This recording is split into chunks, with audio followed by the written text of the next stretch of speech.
Hello folks, welcome to Hub Notes and some more waffle at the wheel.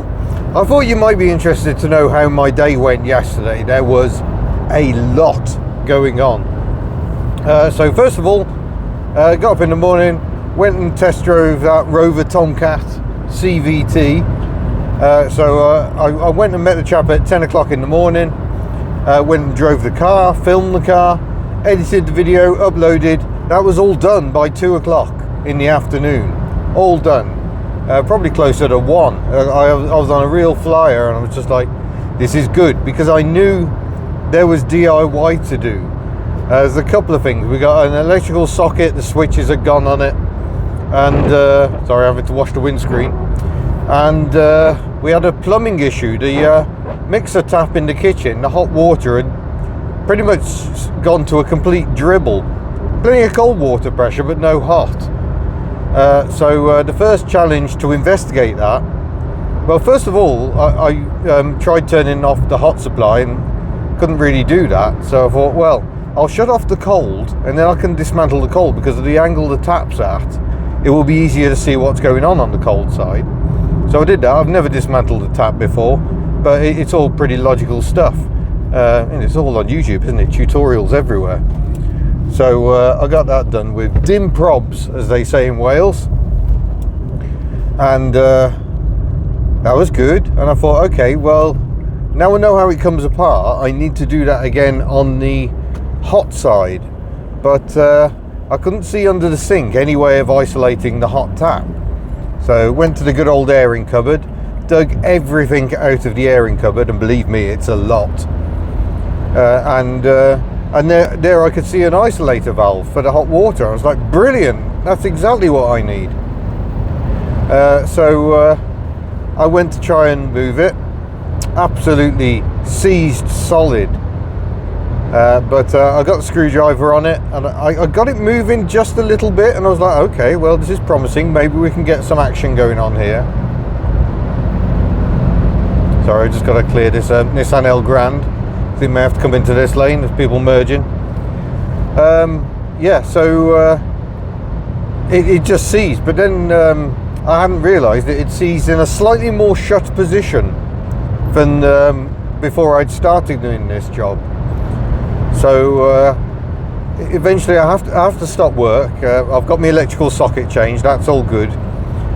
So I'm doing electricals and plumbing. But the boy was coming home from school. I thought, okay, I've got to get everything back together. So everything back into the airing cupboard, and kitchen tap all reassembled just in time. We have a cup of tea together, as is the norm after a school day. And then I was about to go and do the washing up.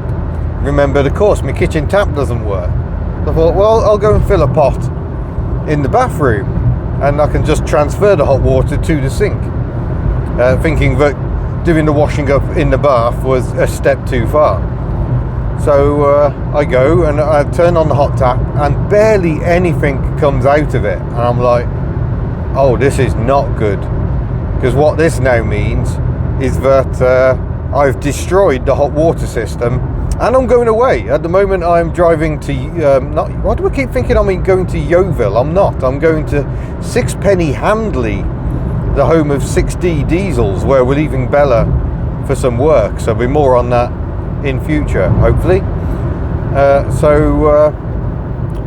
Yeah, I was like, this is problematic. And I tried some more on that isolator valve, but it was starting to round because it was just so seized, and just being a brass screw, it doesn't take much torque and it starts ripping the screw head to bits. It's exactly what was happening. I was like, oh bother, this is problematic. So I drove up to the unit in the little Panda, got some penetrating oil and some better screwdrivers that I thought might have a better chance, but no dice, could not get this valve going. By this stage it's 6 o'clock in the evening, and now I'm thinking, well, this is really a problem. I'm gonna have to cancel the trip if I can't figure this out, which obviously then has massive financial implications, because we've already postponed this trip once because of snow and generally awful weather. So I was like, what am I going to do? And I realised I had to replace this isolator valve. It was absolutely knackered, and there was no saving it. So I had to, well, thankfully I've been conversing with Tim of Cambrian Classics, who is not a plumber, I hasten to point out, but sometimes having a DIY buddy can be helpful. And he'd asked me what size the pipe was, so thankfully I'd measured the pipe before I went, not realising there's two different types, two different sizes. But yeah, I headed off to Aberystwyth to Screwfix. Bear in mind, that's like a 40-minute drive away-ish. So that was a little panda again. We hurtled up to Screwfix, got there half an hour before closing, and managed to get a new isolator valve, got some PTFE tape, which we ended up not using, and I got some more general adjustable pliers. Incredibly useful things to have. And I just thought, another set can't hurt. Get back home. While I've been out, I've been draining the hot water tank, because obviously with the isolator screwed, I've got no way of stopping that head of water from the tank coming through where I'm trying to replace the isolator valve. So by the time I get back, that has drained down to a level, thankfully enough water could get past this knackered valve to drop the level below the inlet. So I was up and running. And I get the old valve out. It's not particularly difficult. You undo the top screw, you undo the bottom screw, and you're away. Then it's a case of just easing it down enough so you can pull the two pipes apart. I get the new, I go to fit the new one. At this point, realise the new one I've bought is about 4 millimeters longer than the one I've taken out, because I could hardly take it with me. So I just had to kind of hope for isolator valves are all the same size. And I've got no way of cutting the copper pipe. I'm just like, oh, what am I going to do? So it's frantic messages to Tim, who does have a hacksaw. But then I messaged my neighbour, who owns Not My Volvo and also Not My Viva. And he thought, yeah, I've got a junior hacksaw somewhere. So we went and dug it out, brought it over. I was able to cut off the bit of pipe, get the valve inserted, and all was good. By now it's gone like 9 o'clock at night, and I've still got that nervous moment where you turn the water on for the first time and hope there are no drips.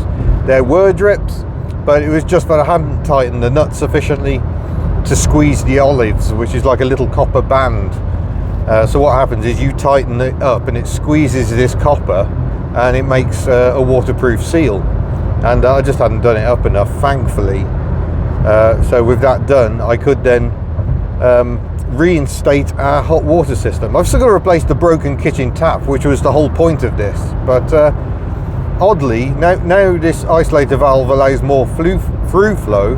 The kitchen tap seems to be working on the hot again.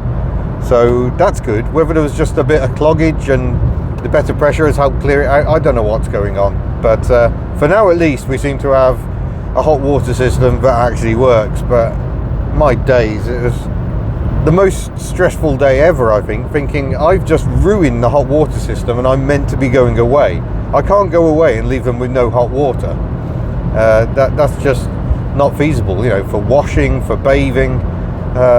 Yeah, it's not good. So it was quite stressful. On top of all this, Miss Hubner had a particularly stressful day at work, the details of which I cannot go into. Well, for one, it's for her to say rather than me. But yeah, a fairly stressful day. And the boy wasn't having a great day at school either. So it's just one of those days where everything went wrong for all of us. The girl seems to be immune. She was at university having a lovely time. It was just our household. Had just one of those days where you're just like, oh my gosh. But I think we can probably regard it as character building for all of us. And by the end of the day, we're all somewhat relieved and pleased it was over. But my golly, not one of our best days. But I just thought I'd waffle you an update on what's been going on. So yeah, I'm now driving. Well, I'm stopping off in Bristol because I've got some parts for the new car, which obviously I haven't revealed yet. I'm stopping with a friend, so I'm going to drop some stuff with him, Then I got to drive down to see Al and at 6D Diesels, leave Bella there, train back to Bristol, and then tomorrow morning we've got an MOT booked for the new car, and we're going to hope it drives us home. So you will see that soon on the main channel. That will be the next main channel video. But yeah, huge thanks for watching. Don't forget to subscribe over here on Hub Notes. This is our second channel. We've got a lot of interesting stuff, but it's not main channel stuff, but it's going to be happening on Hub Notes this year, so you won't want to miss it. And yeah, we'll see you in a future video. Farewell.